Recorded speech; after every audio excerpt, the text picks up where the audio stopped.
Good morning, students, and welcome back. Let's continue with this lesson. Within a few days, Faraday solved the problem. In fact, he went further, and the result was first induction motor, which converted electrical current into continuous mechanical motion. Okay, जो assignment उनको दिया गया था कि current जो flow होता है उसको हम लोग कंट्रोल कर सके करके, तो ये देव से नहीं हो पाया, तो he has given the assignment to the Faraday, and Faraday was able to solve the problem. He did it, and first result was that induction motor. The induction motor spurred a revolution. Fans, air conditioning, sewing machine, photographs, power tools, cars, and even trains and aeroplane engines grew out of this simple device, which was born out of the mockery directed at Faraday. तो उसके बाद ये सारे चीज tools सामने आए, that is the cars, trains, aeroplane engines and all. Faraday became a celebrity scientist overnight. Nobody now cared about his social status or the education. This young man had just created a revolution. पहले उनका कोई status नहीं था, social status. अभी वो एक celebrity बन के, मतलब उनको सारे लोग जानने लगे ओवरनाइट, रात भर में सब लोग जानने लगे. तो अभी उनका सोशल स्टेटस का कुछ मायने नहीं रखता था, ना ही उनका education. One would think as a teacher Dave was happy at his pupils' achievement, but in reality he was jealous. देव क्या है, अभी उसको ये होने लगा, जलन सी होने लगी, क्योंकि उनका जो स्टूडेंट है वो अभी अचीवमेंट हासिल कर रहा है, but in reality he was jealous, उसको जेलस फील होने लगा. People started telling Dave that all his discoveries, the best was Faraday's himself. तो सब जितने भी डेव्स के डिस्कवरीज थे उससे बेहतर फैराडे का था. This made him even more jealous. An angry Dave gave Faraday an impossible task to keep him out of this way. He handed him a piece of Bavarian glass which was used in the lenses in telescope and microscope. Now he was very much jealous about Faraday. तो उसको Faraday को इन सब चीज़ से दूर रखने के लिए उन्होंने क्या किया, एक मुश्किल सा काम दिया. That is he handed a piece of Bavarian glass which was used in the lens in the telescope. एक ग्लास उनके हाथ में दिया जो टेलीस्कोप और माइक्रोस्कोप में यूज़ होता है. एंड उसको क्या बोला गया कि आज हिम टू रिवर्स इंजीनियर.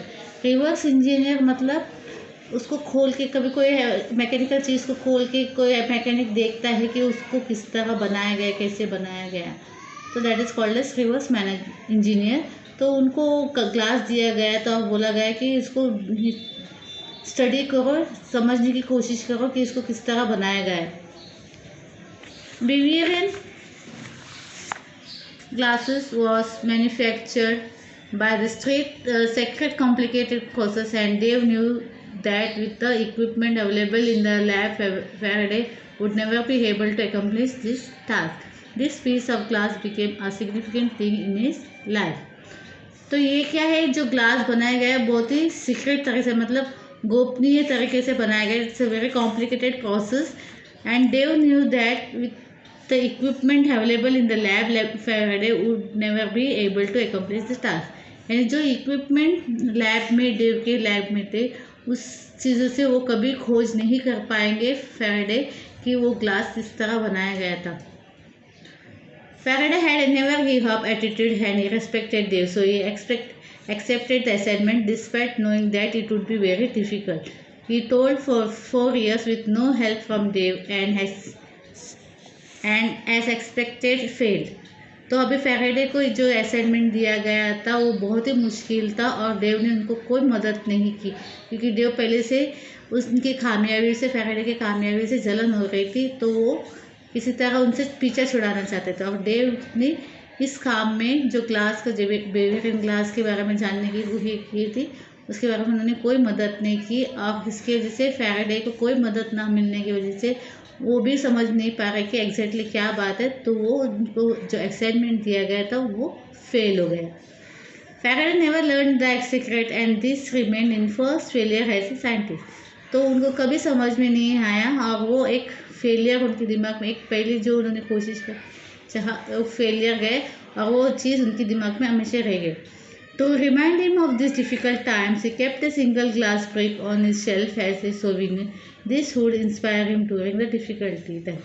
और वो पीस ऑफ ग्लास को उन्होंने हमेशा अपने सामने रखा ताकि उनको याद दिलाए कि उनको भी नाकामयाबी मिली, उनको इसकी खोज में उनको सक्सेस नहीं मिला, और वो उनको हमेशा याद दिलाता कि एक कुछ तो चीज़ें उनसे छूट गए जो वो कर नहीं पाई. In 1829, Dave died and Faraday succeeded him as head of the laboratory. अभी 1829 में डेव का डेथ हो जाता है और फैराडे जो लैब के इंचार्ज थे, now he becomes the owner of that lab. He was free to pursue whatever he liked and he made another revolutionary discovery. He noticed that if he moved a magnet, it could produce electric current. Thus, he could now convert motion into electricity. तो अभी वो अलग अलग discovery करने लगे. उन्होंने notice किया कि मैग्नेट को जब घुमाया जाता है, इट प्रोड्यूस इलेक्ट्रिक करंट. तो मैग्नेट इलेक्ट्रिक करंट प्रोड्यूस करता है और कन्वर्ट इनटू, और he could now convert motion into electricity. इस मोशन को इलेक्ट्रिसिटी में कन्वर्ट कर सकते, ये उनको पता चला. This is how the electrical generator was born. इसकी वजह से उनको इलेक्ट्रिकल जनरेटर का खोज हो गई. Something still use today to generate all kinds of. अभी जो जनरेटर का इस्तेमाल होता है उसका अभी इजाद उस वक्त हो गया था, like Dynamos and other devices. Faraday was now a legend. In 1840, he developed memory loss, which continued for his rest of his life. But the disease did not stop him. He persevered, starting a complicated experiment to prove that light was closely related to electricity and magnetism, a novel thought of those times. Faraday तो क्या है, 1840 में memory loss मतलब वो अपनी याददाश्त भूलते जा रहे थे, उनके एक बीमारी लगी और वो जब तक जिंदा थे ये चीज़ रेस्ट ऑफ द लाइफ उनको इससे जूझना पड़ा. तब उनका एक ये था, आकर्षण था एक्सपेरिमेंट की तरफ, वो उनको कभी रोक नहीं पाए अपने आप को उस चीज़ से, वो करते गए. उन्होंने क्या एक कॉम्प्लिकेटेड एक्सपेरिमेंट किया जिससे उनको पता चला कि इलेक्ट्रिसिटी और मैग्नेटिज्म एक दूसरे से जुड़े हुए हैं. ये बात उनको उस वक्त पता चली. Remember that piece of bearing glass Faraday had kept on his shelf. He was determined to convert the remainder of his first major failure to an instrument of great success. He used the same glass now to show that in the presence of the magnet, light could be isolated into single wave rather than spreading out randomly in all directions, a concept called polarization. तो उनको जो glass उन्होंने संभाल के रखे थे, जो उनमें से याद दिलाते थे हमेशा उनको कि उन्होंने वो बेवियरिंग ग्लास की खोज नहीं कर पाए, किस तरह बनाया गया उसके, उन्हें वो एक ग्लास तक उनको एक पहेली बन के रह गए. तो वो ग्लास को लेके उन्होंने एक ये किया, उससे कोशिश दिखाने की कोशिश की कि magnetic light is isolated into single wave. तो जिससे फिजिक्स उसको पोलराइजेशन करके किए गया, डेफिनेशन दिया गया जिसकी उन्होंने खोज की थी उस ग्लास के through. He then took the age-old experiment of sprinkling iron fillings on the sheet of the paper near the magnet, making circular pattern. He went on to prove that this pattern were not a property of the iron fillings. In fact, they are due to the invisible magnetic fields that fill the empty space around the magnet and hence distributed the fillings. This is where his lack of formal education went against him. Faraday did not know much about the advanced mathematics, so he just copied the iron fillings patterns with his hand. He was unable to explain them in the form of mathematical equations. He made hundreds of such drawings, but without equation they were not accepted. तो at the age of that उन्होंने, अभी भी हम लोग बच्चे लोग वगैरह जो बच्चे लोग रहते हैं वो लोग करते हैं, पेपर में थोड़ा सा खीले वगैरह डालते हैं और नीचे से मैग्नेट घुमाते, तो वो मैग्नेट के मदद से वो जो आयंस जो रहते नेल्स वगैरह वो मूवमेंट दिखाते, यहाँ वहाँ जाते. तो it went on for that patterns were not a property of the iron filings. तो उनसे ये पता चला कि जो आयरन फिलिंग्स है वो प्रॉपर्टीज नहीं है, in fact they the invisible. Fortune favored and took the brave Faraday once again when he met James Maxwell, a wealthy, educated physicist well versed in mathematics. He was willing to work with Faraday. अभी इस paragraph में क्या बताया गया था, Faraday ने बहुत सारे एक्सपेरिमेंट्स किए, वो भी एक्सपेरिमेंट्स उन्होंने जो आयन फाइलिंग्स के जो लेके किए, उन्होंने बहुत सारे इक्वेशन ये बनाए, पैटर्न्स वगैरह बनाए लोगों को समझाने के लिए। लेकिन जब तक फिजिक्स को भी एक ये होता है एक्सप्लेन करने के लिए, उसके लिए कुछ इक्वेशंस करने पड़ते, और इनका नॉलेज काफ़ी कम था, वो इतने एजुकेटेड नहीं थे, उनकी आर्थिक परिस्थिति एक बुरा होने की वजह से एजुकेशन नहीं कर पाए। भले उनका इंटरेस्ट साइंस में रहा, एक्सपेरिमेंट में रहा हो, but he was not so educated. तो ये सब जो करते गए एक्सपेरिमेंट्स, उसको इक्वेशन में डालना बहुत ज़रूरी था, और वो उस चीज़ में वो he was not schooled in that thing. तो उसकी वजह से उनके सारे जो इक्वेशन, सारे जो ड्राइंग्स है, उसको एक्सेप्ट नहीं किए गए। फिर फॉर्चुनेटली उनको एक जेम्स मैक्सवेल नाम के एक इंसान मिले, is educated physicist well versed in mathematics. उनको मैथमेटिक्स का काफ़ी नॉलेज था, उनसे मिले। He was willing to work with Faraday. It was Maxwell who translated Faraday's idea into set of equations that is now called Maxwell equation. तो अभी Faraday का जो भी आइडियाज थे, जो भी एक्सपेरिमेंट उनके दिमाग में आते थे, जो करते जाते थे, उसको जेम्स मैक्सवेल क्या करते थे, इनको मैथमेटिक्स का नॉलेज था, और वो इस सारे चीज़ को इक्वेशन में डालते गए और वो लोगों तक पहुंचाते गए।